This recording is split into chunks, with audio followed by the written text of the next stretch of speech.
So today I'll actually be talking about a story which involves an IT student dinner turns very, very tragically. So this story is actually about the murder of Canny Ong. So if you don't know who is Canny Ong is actually a Malaysian student who was only 28 years old, was abducted and murdered. So I'm going to tell the story about the murder of Canny Ong. So Canny Ong Lei Krian was born on the 18th of July 1974 in Ipoh, Perak, Malaysia. She is the second and youngest daughter of Ong Bijun and Pearly Vishwan in Ipoh, Perak. She was working as an informative technology analyst in San Diego, California in the US. Her mother is a Chinese and an Indian accent. Ong has two sisters named Elsie,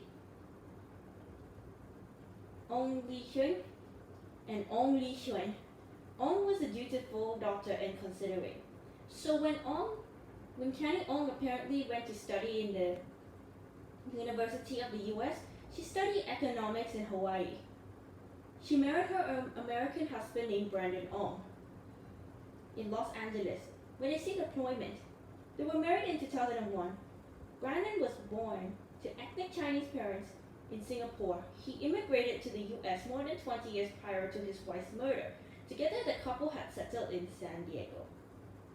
In early 2003, Canny's father, Ong Bijun, was suffering from cancer, and on June 1st, 2003, together with her husband Ong, she flew to the US from Malaysia to visit her ailing father. Her father's condition improved, was still recovering, so Ong had set to return to the US on the 14th of June, 2003. So, in the tragic end, on June 13, 2003, when Canny Ong had to return to the US by flight, she went out to the Bangsa Mall, if I'm not mistaken, with her family. The family had steak with fried crabs. The family and close friends were at Monday Restaurant in Bangsa Shopping Center in Bangsa, Kuala Lumpur. So after the meal, the mother was tired. Ong referred to drive her mother to the house.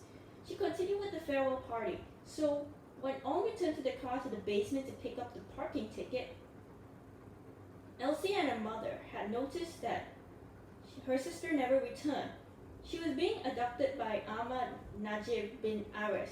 He was only 27 years old when he abducted Canny. So he was basically driving with the Proton Tiara right here, and then in the video, in the CCTV footage of the scene, the car was speeding, hitting this barrier right here. So basically there was a purple Proton Tiara, which is the WFN 6871. The plate was missing, She was pleading with the security guards. The mother and the eldest sisters and Ong friends reviewed the CCTV footage and saw that she was abducted by an unidentified person named Ahmad Najib. After an hour that she mentioned the woman's abduction, the police report was made. So basically, I just say it's like really terrible. I cannot believe someone would do a thing like that. So, Canny Ong had left the ticket in the car.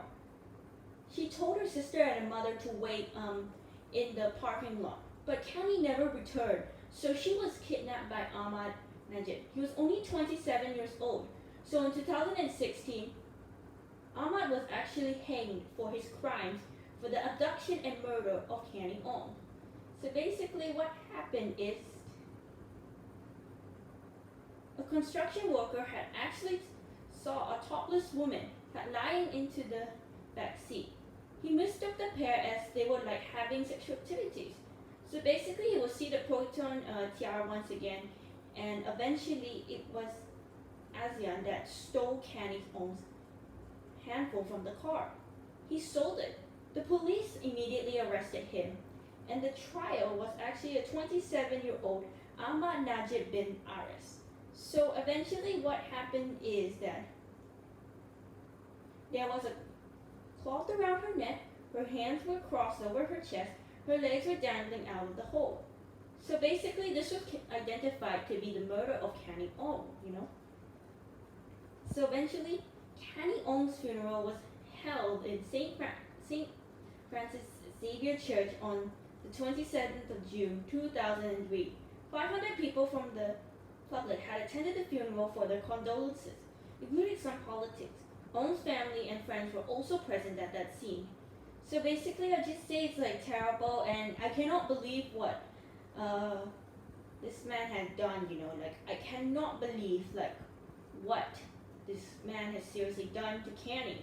Like I seriously mean, you just carjack someone and kill someone just selling their phone. Don't you realize it's actually wrong? I mean, our country definitely does have this rate, but eventually, it's important to be vigilant. Okay? When you're doing this with someone, doesn't matter if you're an adult or not, you should never ever go out late at night. Sometimes there'll be kidnappers and they may kidnap you, or even worse, they can take your own life, you know. Like I seriously mean, it's like seriously one of the worst things that can ever happen to our country like that. I mean, this really happened 19 years ago. I never heard of that story. I was still a baby by then. So basically, I just say it's like very, very scared, you know. It's a scary, scary experience when someone is murdered, you know. Like, it just breaks my heart, you know. Like, I mean, if it seriously happened to someone, then it could have been like kind of like a very, very scary experience, you know. Like, it's like very sad, very scary. I should have known this, like, I don't know when. So basically, it's like, I don't know. Okay, that's all for now, and this is me signing off.